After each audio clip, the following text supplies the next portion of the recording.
You know, you don't always have the opportunity to fish from a boat. And most of the time when you're fishing, you don't have the opportunity to be in the middle of the river and fish back. Most of the time you've got to fish from the bank. And as you can see, I'm on the Madison River. I've got anglers around me. I can tell you right now, I've caught most of my big fish on this river right next to shore within 100 yards of the road. My name's Kelly Galloup, and as a lot of you know, many of my flies border on obscenely large. A lot of the flies are 6-7 inches long, and they carry a lot of weight.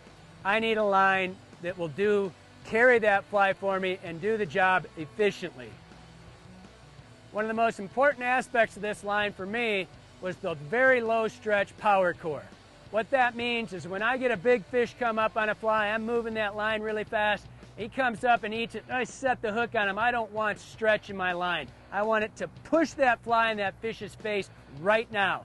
The low stretch, the very low stretch in these lines does that for me every time. This line has ridges that go up the line, and it's really subtle, but I get a little bit better grip on this line. Doesn't make noise, doesn't trap dirt in it like a lot of lines do.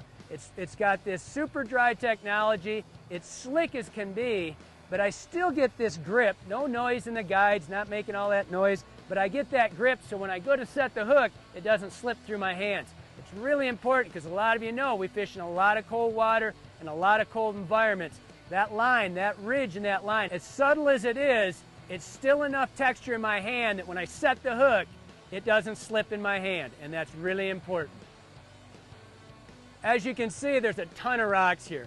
And when you're walking upstream, when you're fishing a big fly, you tend to be moving really fast. And these polyurethane lines are way more durable than the other ones. They don't trap the dirt, and they don't come undone when they get dragged across a rock. They're DEET resistant, they're UV resistant, they're almost Kelly resistant for me because I like to step on them constantly. I can tell you right now, this line will last longer than any line you've ever had. For more information on this line and the other Airflo lines, go to airflowusa.com.